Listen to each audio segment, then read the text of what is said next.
보실 성경 말씀은 양계시록 21장 9절로 22장 5절까지 보시겠습니다. 일곱 대접을 가지고 마지막 일곱 재앙을 담은 일곱 천사 중 하나가 나와서 내게 말하여 이르되 이리 오라, 내가 신부 곧 어린 양의 아내를 내게 보이리라 하고 성령으로 나를 데리고 크고 높은 산으로 올라가 하나님께로부터 하늘에서 내려오는 거룩한 성 예루살렘을 보이니 하나님 영광이 있어 그 성의 빛이 지극히 귀한 보석 같고 백옥과 수정같이 맑더라. 크고 높은 성곽이 있고 12문이 있는데 문에 12천사가 있고 그 문들 위에 이름을 썼으니 이스라엘 자손 12지파의 이름들이라. 동쪽에 세 문, 북쪽에 세 문, 남쪽에 세 문, 서쪽에 세 문이니 그 성의 성곽에는 12기초석이 있고 그 위에는 어린 양의 12사도의 12이름이 있더라. 내게 말하는 자 그 성과 그 문들과 성곽을 청량하려고 금갈대 자를 가졌더라. 그 성은 네모가 반듯하여 길이와 너비가 같은지라. 그 갈대 자로 그 성을 청량하니 12,000 스타디언이요 길이와 너비와 높이가 같더라. 그 성곽을 청량함에 144규빗이니 사람의 청량 곧 천사의 청량이라. 그 성곽은 백옥으로 쌓이고 그 성은 정금인데 맑은 유리 같더라. 그 성의 성곽의 기초석은 각색 보석으로 꾸몄는데 첫째 기초석은 백옥이, 둘째는 남보석이요, 셋째는 옥수요, 넷째는 녹보석이요, 다섯째는 홍만호요, 여섯째는 홍보석이요, 일곱째는 황옥이요, 여덟째는 녹옥이요, 아홉째는 남황옥이요, 열째는 비치옥이요, 열한째는 청옥이요, 열두째는 자수정이라. 그 12문은 12 진전이 각 문마다 한 개의 진주로 되어 있고 성의 길은 맑은 유리 같은 정금이더라. 성 안에서 내가 성전을 보지 못하였으니 이는 주 하나님 곧 전능하신 이와 및 어린 양이 그 성전 있음이라. 그 성은 하나 달의 비침이 있을 데 없으니 이는 하나님 영광이 비치고 어린 양이 그 등불이 되심이라. 만국이 그 빛 가운데로 다니고 땅의 왕들이 자기 영광을 가지고 그리로 들어가리라. 낮에 성문들을 도무지 닫지 아니하리니 거기에는 밤이 없음이라. 사람들이 만국의 영광과 존귀를 가지고 그리로 들어가겠고 무엇이든지 속된 것이나 가정한 일 또는 거짓말하는 자는 결코 그리로 들어가지 못하되 오직 어린 양의 생명체에 기록된 자들만 들어가리라. 22장 1절 또 그가 수정같이 맑은 생명수의 강을 내게 보이니 하나님과 및 어린 양의 보좌로부터 나와서 그 길 가운데로 흐르더라. 강 좌우에 생명나무가 있어 12가지 열매를 맺되 달마다 그 열매를 맺고 그 나무 잎사귀들은 만국을 치료하기 위하여 있더라. 다시 저주가 없으며 하나님과 그 어린 양의 보좌가 그 가운데 있으리니 그의 종들이 그를 섬기며 그의 얼굴을 볼 터이요 그의 이름도 그들의 이마에 있으리라. 다시 밤이 없겠고 등불과 햇빛이 쓸데없으니 이는 주 하나님이 그들에게 비추심이라. 그들이 세세토록 왕노릇 하리로다. 아멘. 우리는 예수 믿어서 영원한 나라, 소멸되지 않고 아프지 않고 죽음이 없는 천국이라고 하는 그 나라를 우리가 기다리고 있는 자들입니다. 이래서 우리가 예수를 믿고 여러 가지 할 말들이 많이 있고 비교되고 평가되고 할 일이 많지만은 천국에 대해서 관심이 가장 높아야 하고 또 그래 합니다. 천국을 죽었다가 다시 살아난 사람 중에서 보고 왔다 이런 사람들이 많이 있습니다. 그런데 조금씩 다르게 말해요. 우리가 하나님의 말씀을 증거할 때도 조금씩 다른 표현으로서 사도들이 기록을 하고 신구약 34명 정도의 집필가가 그들의 경험과 또 어떤 품성까지 이렇게 하나님의 말씀을 증거하는 일에 힘주어 아주 잘 증거하는 데에 도구가 되었었습니다. 그래서 기계적으로 썼다기보다 영감과 지식을 받되 자기가 가지고 있는 그런 어떤 기술적 그런 것을 다 발휘를 할 수 있도록 하셨다는 거죠. 그와 같이 우리가 하나님을 믿고 또 은총을 받되 어떤 강조점이나 또 하나님을 설명하는 데 있어서 각양 조금씩 다릅니다. 큰 차이는 없어도 조금씩 달라요.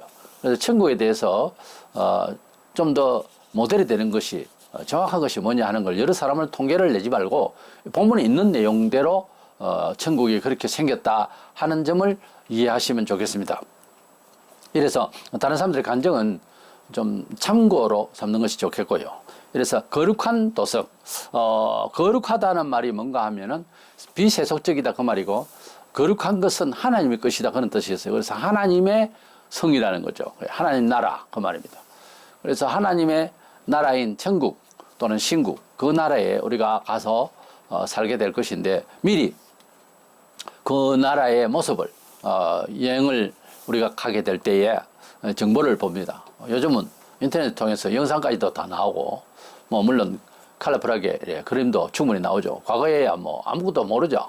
그저 상상에 어떤 사람이 전한 말로만 그렇게 해서 참 좋겠다 이런 생각을 가서 보니 참 좋더라 뭐 그런 건데, 지금은 그렇지 않죠. 그래서 천국에 대한 것도 이미 2000년 전에 우리의 본향, 뭐 여행지는 아니지만은 그것을 이미 소개받을 때 아주 뚜렷하게 이렇게 본문에 있으니까 두고두고 몇 번이고 읽어보시기를 바랍니다. 설명보다 이 내용을 계속 읽으면 하나님의 나라가 어떻게 영광스러운 것을 깨닫게 돼요.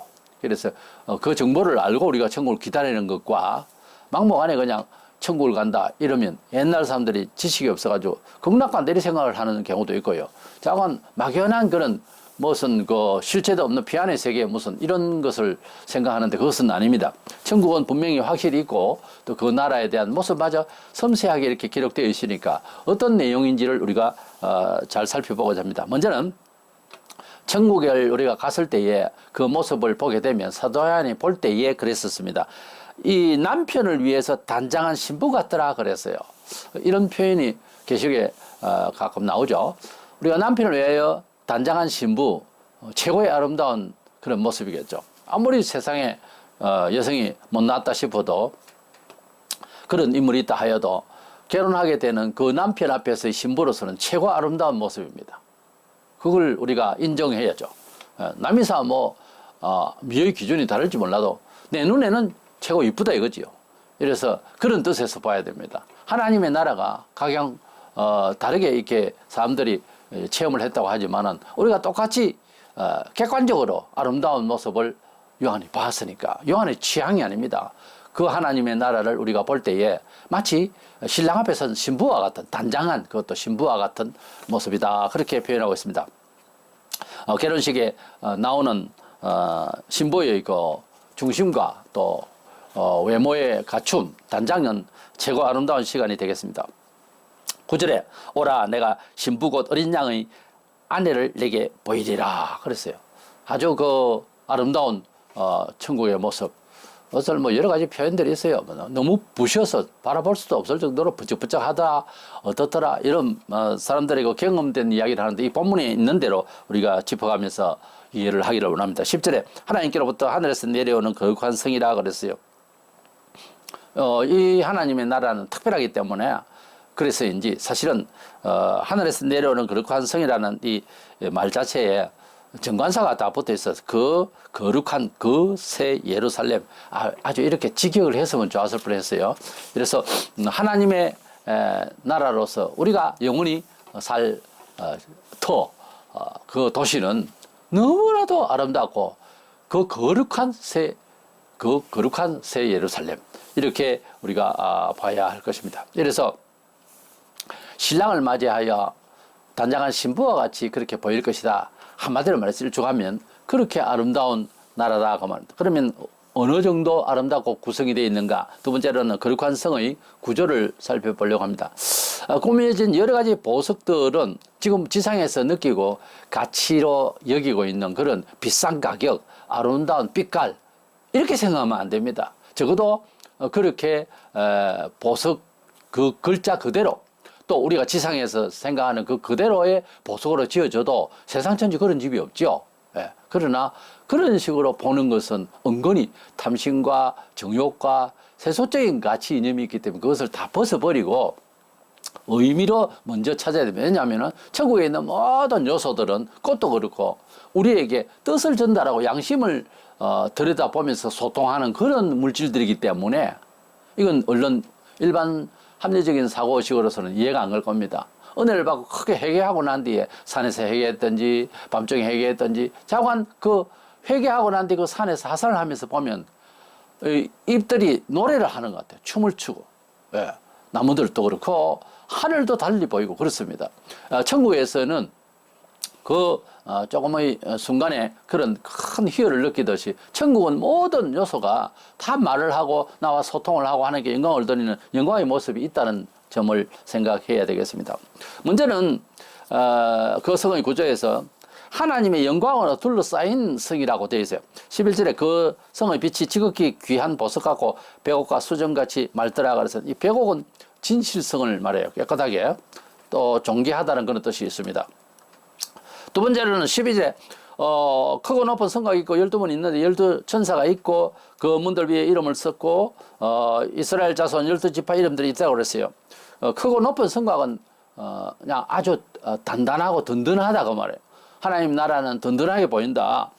그리고 12문의 12지파 이름 이스라엘 백성의 대표수인데 결국은 하나님의 나라에 가보니까 우리가 예수롭게 생각하고 예수를 죽인 그것만 생각하고 이스라엘 백성의 회개를 생각하지 안 하고 그렇게 보면 오해가 되겠죠. 그런데 이스라엘 나라가 거기에 하나님이 이제 그 남은 자들, 믿음으로 남은 자들을 다 구원해서 하늘나라에 우리가 다 만나게 될 이스라엘 백성이더라 그 말입니다. 세 번째 13절에는 동서남북에 각각 3개의 문이 있는데 이것은 동서남북에 뭐 길 3개면 충분하죠. 그런데 동서남북 4군데 3개씩 12개라. 그러니까 이제 하나님의 백성, 12는 하나님의 군진수예요. 이 모든 하나님의 백성들이 양사방에서 다 올라오게 될 것이다 하는 것을 말합니다. 14절에 그 성의 성곽에는 12기초식이 있고 그 위에는 어린 양의 12사도의 12이름이 있더라 했는데 12사도의 이름, 12사도는 기독교인의 대표수입니다. 그러다 보니까 앞에 이스라엘 백성의 12지파 이름 그리고 12기초식에 그 성에 12사도의 이름이 있다 하는 것은 또 이제 신약의 백성들. 그래서 신구약 백성들이 이곳에 사는 곳이다 하는 거예요. 에베소 2장 22절에 너희도 성령 안에서 하나님의 거하실 처소가 되기 위하여 그리스도 안에서 예수 안에서 함께 지어져 가느니라. 우리 정신적으로 하나님 나라를 이 지상이지만은 지어져 가듯 그렇게 우리 성도들이 하나님 나라를 이루고 있다는 그런 의미에서 이렇게 거하실 처소가 된다고 하는 그런 뜻으로 우리 마음이 하나님의 집으로서 지어져 간다는 그런 뜻으로 말씀하고 있습니다. 이렇게 신구약 모든 백성들이 사는 곳이다. 이방인들은 거기에 구경거리도 할 수가 없는 곳이다 하는 거예요. 다섯 번째로 15절에서 천사가 성곽을 그 금 갈대로 청량을 하고 순금같이 진실함을 말하고 있습니다. 이것은 금갈대로서 지어진 이 청량을 하는데 이것은 이제 금은 그 순전함과 불변을 상징합니다. 그래서 이 나라는 영원 불변한 그런 나라다. 청량한다는 말은 그것을 이해하고 그것을 이제 판단해보고 하는 것이죠. 그래서 그 나라는 금갈대로 지어보니 금갈대로 됐다면 영원히 불변할 그런 완벽한 나라다. 그런 뜻입니다. 여섯 번째 16절에서 성은 장광이 높고 넓이가 다 같고 1200 스타디온 2120km 정도 됩니다. 네모 반듯 하고 완전하고 안전하다는 그런 뜻이 있습니다. 14장 20절에 진노의 포도주가 털에 밟혀서 불신자가 죽었을 때 그 피가 1600 스타디온이라고 하는데 1600 스타디온은 앞소리가 들었지만 40 곱하기 40 하면 1600이 됩니다. 40은 고난의 수요, 고통의 수죠. 그러나 12,000 스타디온이라고 할 때는 12 곱하기 1000으로 풀이할 수가 있습니다. 이것은 하나님의 백성이 많다 그런 뜻이에요. 그래서 계시록에 숫자가 많이 나오는데 그냥 무시하고 뭐 넘어가도 그만입니다만은 그러나 숫자에도 의미를 부여할 때가 있습니다. 어떤 경우에는 의미로서 이렇게 읽어야 될 때도 있고 예수께서 40일 동안 금식하시다 이스라엘 백성이 40일 동안 광야에서 이럴 때는 그런 기한이 숫자들입니다. 그래서 어떤 때는 영적으로 표현할 때가 있고 천천히 만만이라 할 때는 또 많다는 말을 할 때도 있습니다. 이래서 숫자 안에도 그런 의미가 내포되어 있다 하는 정도는 간과할 수가 없다 하는 거죠. 일곱 번째 17절에서 성곽은 144규빗이랍니다. 역시 12 곱하기 12 이러면은 하나님의 신구약 백성들을 상징할 수도 있습니다. 이래서 하나님의 백성들이 이곳에 이제 거주하게 되는 그런 성이다 하는 거예요. 여덟 번째 18절에 보면 그 성곽은 백옥으로 쌓였고 그 성은 정금인데 맑은 유리 같더라 그랬습니다. 백옥은 진실함을 말하고 성은 정금으로 유리 같다고 하니까 하나님의 영원하신 영광이 나타나는 곳이다 하는 거예요. 그 성을 딱 바라볼 때, 아, 하나의 집이다. 아, 멋진 성이다. 이거보다는 결국은 하나님의 영광을 인식하게 되는, 그렇게 하나님의 영광을 이해시키는 그런 빛으로 보이더라는 거예요. 여기에 뭐 황금으로 되어 있고, 유리같이 투명하면서 금이다. 이런 자체에 대한 과학적 이해보다 여기에는 지금은 그렇게 이해하기가 쉽습니다만, 그렇게 하려고 하는 의지가 많습니다만, 그러나 그곳은 막상 이렇게 면대를 하면 하나님의 영광을 본다는 거예요. 우리가 같은 물건이고 같은 이런 우리의 세상의 일들이라도 어떤 유명한 분이 돌아가시고, 예를 들어서 이순신 장군을 이제 우리가 역사적으로 기억을 하고 너무 귀한 분으로 생각을 합니다. 세상 역사지만, 이순신 장군 칼을 볼 때에 그런 유물이나 이런 것을 보면서 그분을 기억을 또렷이 합니다. 와, 칼 크네? 칼 멋진데? 이런 사람 없어요. 아, 이순신 장군이 얼마나 팔이 길고 몸이 좋았으면 저렇게 긴 칼을 들고 싸웠을까? 그 생각을 하는 거죠. 천국을 바라볼 때, 아, 이건 내가 번영하는 집보다 더 좋고 멋진 집이거나 저택보다 나은데 뭐 이런 수준이 아니고 하나님의 영광을 먼저 생각한다는 거예요. 내 집이라고 하기 이전에. 그렇게 이제 볼 수 있어야 됩니다. 이제 성곽에 19절에서 20절에 보면은 기초석의 보석들이 있는데 12가지가 있었습니다. 이 12가지 보석은 구약시대 때 대제사장의 가슴팍에 여기 이제 여기에 12 이제 그 흉배에 그 12가지 그 보석이 있었습니다. 그것은 이스라엘 백성이 하나님을 경외하고 또 하나님은 우리에게 어떤 분인가를 보여주는 상징적인 그런 뜻이 있어요. 꽃의 이름도 꽃의 그 뜻이 있잖아요. 하나 다 흰꽃, 장미, 국화는 어떤 뜻이면 꽃의 이름이 뜻이 이렇게 이제 보석에도 의미를 준다는 거죠. 뭐 그런 관심이 없으면 그만이지만 약간은 이거는 문화적인 그런 기질이 좀 발휘되면 좋겠어요. 매우 좀 문학적이기도 하고 그렇습니다만, 그러나 그 의미가 그때는 우리 성도들은 다 이해하고 남을 것입니다. 첫째는 백옥인이 진실한 곳이다 하는 뜻이에요. 둘째는 남보석과 하늘과 같이 푸른색의 보석으로서 사파이어인데 아주 맑은 하늘과 같은 곳이다. 그리고 셋째는 옥수로 공작같이 어우러지는 투명 녹색인데 성도의 귀한 행위를 말하고요. 넷째는 녹보석인데 하나님의 긍휼이고, 다섯째 홍모는 아름다움을, 여섯째는 홍보석으로 경계하는 그런 의미를, 그리고 일곱째는 황호로 황빛돌로 귀하고 신실함을 말하고, 여덟 번째 녹옥은 바다같이 푸른색으로 맑은 이념을 말하고, 아홉 번째 담하고는 금빛나는 보석으로서 영광스러움을 말하고, 열 번째 빛이 오고 황록색의 반투명체로서 생명이 충만한 곳으로 느껴지게 될 것이고, 11번째는 청옥인이 진푸른 보석으로서 거룩하다 하는 뜻입니다. 12번째는 자정인의 자주색으로 단어 뜻이 술 취하지 않는다 이렇게 해석이 되어지는데, 그 성에는 죄가 없다 하는 그런 뜻입니다.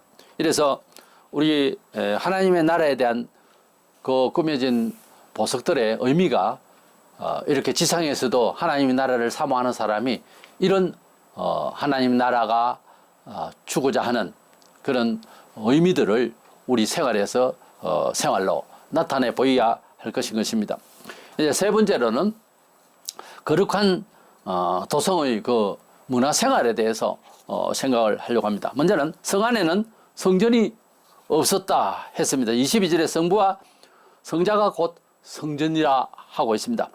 요한복음 2장 21절에 보면 예수는 성전된 자기 육체를 가리켜 말씀하신 것이라, 예수님께서 이미 지상에 계실 때에 자신을 성전이라 하는 의미로 전달하고 있습니다. 고린도전서 3장 16절에 너희는, 우리 성도는 너희가 하나님의 성전인 것과 그랬어요. 그래서 우리가 하나님 나라를 그 성전을 생각을 할 때에 먼저 우리 예수께서 또 하나님께서 우리가 생각하는 그런 성전의 의미가 되겠고, 먼저는 그러니까 하나님이 없는 곳에 아름다운 집은 성전의 의미가 아니라 그 말이죠. 결국은 하나님 계시고 예수님 계시고 우리 성도가, 거룩한 성도가 있을 때에 비로소 그 집이 성전의 가치가 있다 그런 뜻이에요.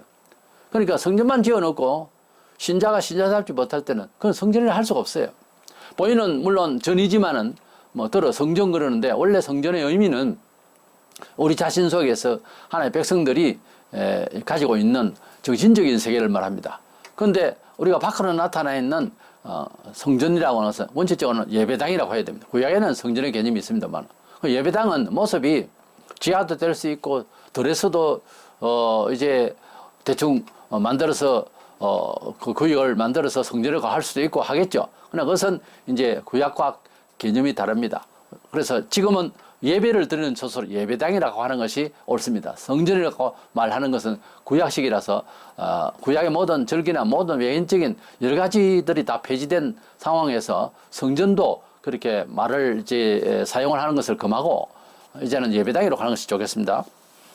일단 거룩한 도성에서 우리 하나님이 계시고 예수님이 계시고 또 거룩한 백성들 하나님 백성들이 있는 곳에서야말로 우리가 앞서 본 그 많은 보석들로 꾸며진 천국을 소유하고 그런 이제 천국의 모습들의 가치가 제대로 발휘된다 그런 뜻이에요. 그래서 성도가 없는 참된 하나님의 진리가 없는 곳은 곳은 예배당도 예배당이 아니고 정말 성전은 더더욱 아니 될 것입니다.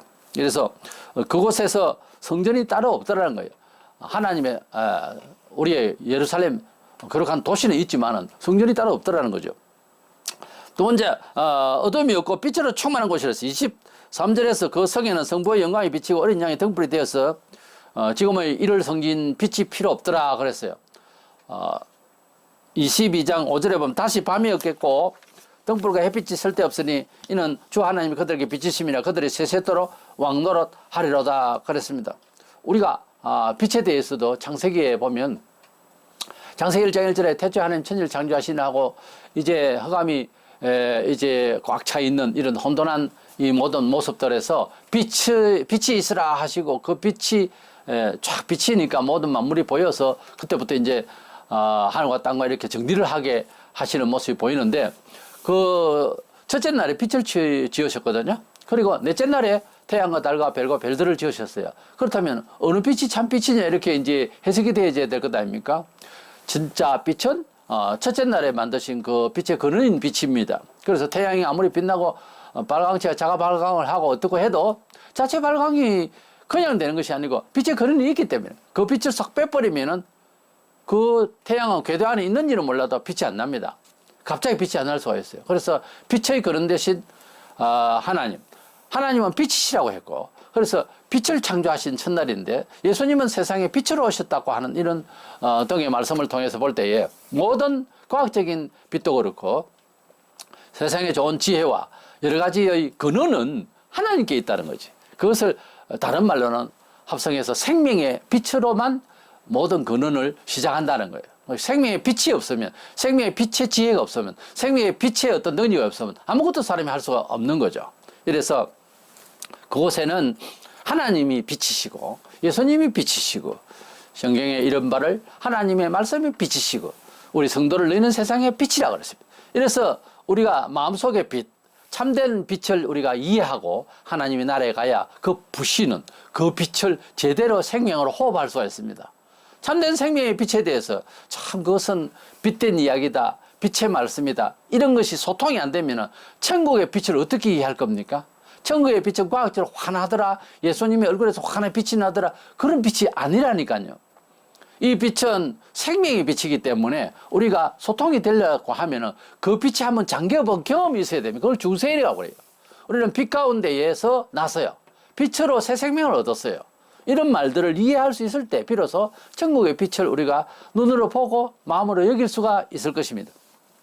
24절에 만국이 그 빛 가운데로 다니고 땅의 왕들이 자기 영광을 가지고 그리로 들어가리라. 땅의 왕들이 뭐 나쁜 왕도 많은데 그것이 아니고 성도들을 상징해요. 성도들이 지상에서 충성한 대가에 하나님의 그 상을 받아가지고 그리로 들어가게 되리라 그런 뜻이지 이게 뭐 세속의 왕들이 그곳에 간다 그런 뜻이 있을 수가 없죠. 제 의견인데 세상의 왕 중에 천국에 들어갈 사람 별로 없을 겁니다. 얼마나 악하고 나쁘게 정치를 하는지. 그래서 이것은 우리 성도들을 상징하는 거예요. 세상을 이기고 우리 세상에 충성한 만큼의 상을 받고 백보자 심판 때에 상을 받고 천국을 우리가 가게 되거든요. 그것을 이제 말하는 것입니다. 디모데후서 2장 11절 2절에 무엇보다 이 말이여 우리가 주와 함께 죽었으면 또한 함께 살 것이요 참으면 또한 함께 왕노를 할 것이요 우리가 했어요. 단수가 아니고 우리 성도들은 왕권적인 왕이라는 것은 권력을 말하고 그래서 어떤 지배력과 절대적 어떤 힘 이런 뜻이 있죠. 그래서 우리 성도들은 그곳에서 각 개인이 다 완벽하게 세상을 이기는 힘으로 살 것이다. 그러듯이 26절에 사람들이 만국의 영광과 존귀를 가지고 그리로 들어가겠고 그랬습니다. 이것은 생명체에 농민된 모든 하나님의 백성들이 주께로부터 받은 바 충성을 다하여서 영광을 받은 그 영광을 가지고 그 존귀함을 가지고서 그리로 들어가게 될 것이다. 그런데 놀라운 것은 별로 뭐 충성하지 않은 것 같고 이래도 물 한 것이라도 주의 이름으로 바치고 정말 충성하고 한 사람들은 상상을 초월하는 빛나는 모습으로 그곳을 가게 될 것입니다. 그런데 아무리 충성이 없었다. 그건 좀 그렇죠. 기본적인 빛은 있겠죠. 그러나 작은 충성이라도 많은 것을 우리에게 안겨주시는 하나님의 영광의 빛이 있으니까 충분히 예수 사랑 많이 하고 충성 많이 하고 봉사 많이 하시기를 바랍니다. 세 번째로 22장 1, 2절에 보면 성부와 성자의 보좌로부터 생명수 강이 흐르더라 그랬습니다. 좌우에 생명나무 12가지 있고 열매를 맺더라. 이것은 잎사귀가 만국을 치료하기 위해서 있더라 또 했는데 그것은 병이 없고 건강이 충만하고 우리 지상에서 건강하기 위해서 얼마나 많은 이제 생각들을 하고 섭취를 하고 약도 먹고 그럽니까? 그곳에는 채도만 봐도 건강해지고 그래서 또 생명수 강이 흐르고 또 잎사귀 좋은 잎사귀들이 있고 그리고 열매가 있고 이 모든 것들이 우리에게 이제 문화생활 속에서 우리 생명을 더 충족시키는 영생으로 가게 하는 그런 내용들로서 꾸며져 있고 그런 환경이 되어 있는 줄로 믿는 것입니다. 3절에 보면 다시는 저주가 없는 것이라 그랬어요. 어쨌든 그 천국에 가서 보면 아플 이유가 없는 것을 느끼게 되는 거예요. 이런 곳에 어떤 병이 있겠느냐 이거죠. 우리가 아주 맑은 하늘, 산이나 또는 뭐 어디 들이나 좋은 곳을 이제 가면 아주 그 마음까지 맑아지는 생각이 들어요. 그렇죠? 도심지를 떠나서 좀 한적하고 산 좋은 곳에 물 흐르는 곳에 가면 그 봐요. 그런 곳에 가도 마음이 좋아지고 또 몸도 산에 자연인 이런 풀을 보면 좋아지는 것을 보거든요. 그렇습니다. 천국이 12가시를 맺고 그 생명수가 흐르는 곳에 서 있기만 해도 그냥 뭐 아플 이유가 없죠. 아프지 않을 몸이지만은 더더구나. 그런데 그런 이제 구조가 되어 있다는 것이에요. 어떤 자연 마무리 얼마나 좋습니까? 우리가 하나님을 믿고 그 나라에 갈 수 있는 자기 일이라 하면 못하지만은 그런 언약을 받게 된 확실히 받게 된 우리 자신은 시편 기자가 1장 3절에서 기록한 것을 읽어보면은 그럴 법한 내용이 나옵니다. 우리가 얼마나 복된지 시편 1편 3절에 그는 시냇가에 심은 나무가 철을 따라 열매를 맺으며 그 잎사귀가 마르지 아니함 같으니 그가 하는 모든 일이 다 형통하리로다. 복된 자는 이와 같이 사시사철 열매가 있고 생명수 강이 흐르는 옆에서 잘 자라고 있는 나무와 열매가 열리는 것처럼 우리의 삶이 그렇게 되도록 축복하고 그렇게 고백하고 그런 백성으로 우리를 하나님이 이제 받으셨다는 거예요. 그렇게 만드셨다는 거예요. 지상에서도 그러한 하나님의 언약의 백성으로서의 삶을 우리가 이제 만들어낼 수 있도록 하나님의 말씀 안에서 우리의 신분대로 잘 살 수 있도록 노력을 해야 됩니다. 노력 없이는 또 안 되고요. 그래서 하나님의 나라에 가면은 그렇게 되어 있다는 거예요. 그런 곳에서 의식하고 정서가, 문화적 정서가 그렇게 생명으로 충만한 곳이라는 거죠. 얼마나 귀하고 아름답고 가봐야 할 곳입니까? 가야 할 곳입니까? 네 번째로 3절 4절에서 땅에서 주를 섬기던 종들이 그곳에 가보니까 여전히 섬기고 있는 모습을 보고 있습니다. 그들의 이마에 주의 이름이 있으니 그들은 주의 것이라 그랬습니다. 계속 13장에서 적그리스도의 666의 이마나 오른손에다가 도장을 받는다, 그 이름을 받는다 그런 말이 나와요. 그것은 내 것이다는 거지. 도장을 찍는다는 것은 그 이마에 그리스도의 이름이 있다, 그 주의 이름이 있다는 것은 바로 본질적으로 이 사람 자체가 주의 것이다 그런 뜻이죠. 그래서 이들이 그곳에서 주를 향하여 주께 봉사하고 있는데 그 모습이 그냥 예수 거야. 예수 거야. 그냥 어떻게 보면 자기는 없고 예수밖에 없는 또 하나의 예수로 보이는 그런 영광스러운 모습으로 이제 지상에서도 합리적으로 세상을 살려고 하는 사람들 그게 잘 안 되는데 오해가 되고 완전히 신앙 안에서 주님께 올인하는 사람은요 광신도라 그렇게 해버려요. 실제 광신도도 있고 뜻도 없고 뭣도 없이 광신도가 있지만은 맹신도도 있지만은 하나님을 정말 사랑해서 정말 주님을 사모해서 주께로 온전히 삶을 사는 사람들을 보면 입만 벌리면 그냥 전도고 주께 영광이고 감사합니다. 그게 안 되는 사람 접근이 안 되고 또 옆에서 보면 가족 식구 같으면 더 힘이 들어 보입니다. 그런데 은혜를 받으면은 세상을 붕붕 떠면서 사는 것 같은 그런 기분으로 살 수가 있어요. 바로 천국에 가면은 사람이 자기 존재감이 없어 보이는 듯이 그렇게 주의 것으로만 사는 것이 거기에서도 그게 보이는 겁니다. 그걸 지금 지상에서 해야 되는 거예요. 그것이 자아를 상실한 것 같지요. 그래, 자아를 챙긴 것은 아름답게 보여요.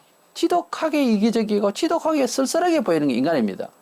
자기만을 위하여 자기 중심으로 세상을 돌리려고 하는 사람은 그게 행복하지를 않아요. 행복하지 않다고.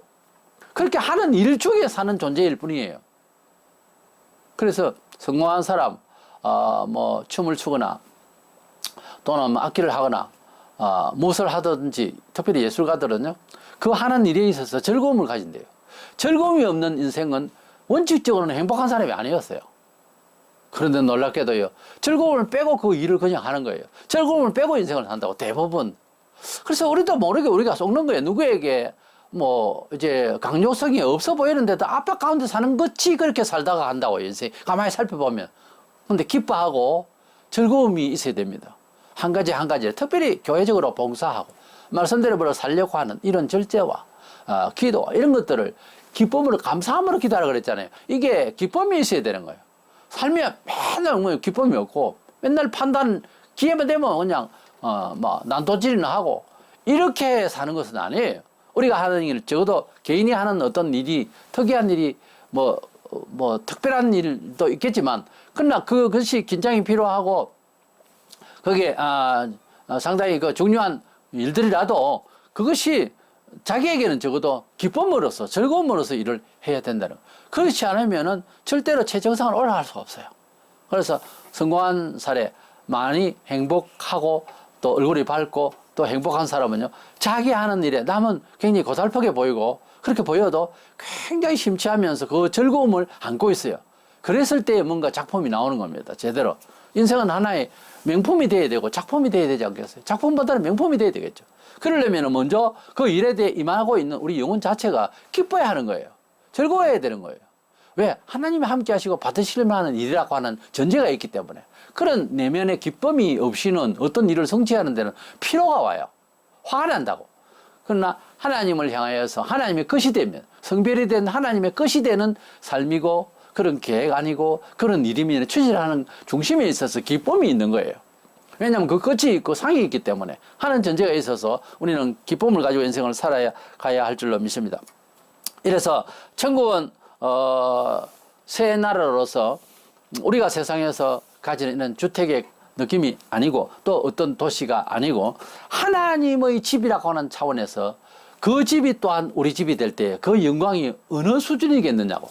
그래서 하나님의 나라의 문화적 정서, 사회윤리 그리고 모든 구성 요소들은 우리를 볼 때에 우리가 그의 마음과 그가 그 색깔과 그 요소들이 가지고 있는 그 존귀함, 영광스러움, 영롱함 그리고 아름다움이 우리 것이 되는 거예요. 우리 소통이 되는 거예요. 그냥 구경거리가 아니라는 거죠. 아주 이제 참 좋은 주택을 얻었다 가령 그랬을 때에 돌짝 하나도 과거에는 구경거리의 집이었지만 이게 내 집이 됐을 때 문제가 다르잖아요. 돌 하나라도 만지면서 그것이 돌이 나를 붙들어주고 내가 돌을 붙드는 그런 마음이 되듯이 천국의 모든 요소들이 12보소로 되어 있는데 12이라는 말은 원래 만수예요. 천국형 만수. 이렇게 최고 좋은 것들로 빈다는데 그 보석들이 가지고 우리에게 빛으로 전달해 주는 의미가 생명으로서 이견으로서 뜻으로서 제대로 실체감을 가지고 본다는 거예요. 그러니 그냥 구경이 아니에요. 생명에서 광을 걸으면서 그래서 죽을 날짜를 생각을 진짜 못하고 사는 곳이 그곳입니다. 시간의 개념도 없어요.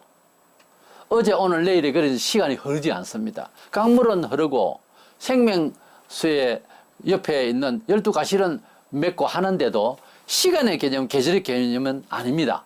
영원히 기쁨 가운데서 있습니다. 우리가 어떤 일에 너무 크게 심취하면 시간이 금방 가버려요. 모릅니다. 시간 의식이 없는 것을 지상에서 얼마든지 우리가 경험을 해요. 짧지만은. 그래서 우리가 지상에서 주를 위하여서 살면서 살 때에는 약간 그런 경험이 필요해요. 언제까지 이렇게 시간이 갔을까? 어느 때에 이렇게 변해 있을까? 할 정도로 뒤돌아봐야 볼 뿐이지 가끔씩 앞에 놓여있는 시간과 모든 문제와 현재의 모든 것들이 막 그냥 흘러가기를 내 의지보다 더 많이 빨리 흘러가는 이런 즐거운 삶이 되면 얼마나 좋겠습니까? 천국이 그런 곳이거든요.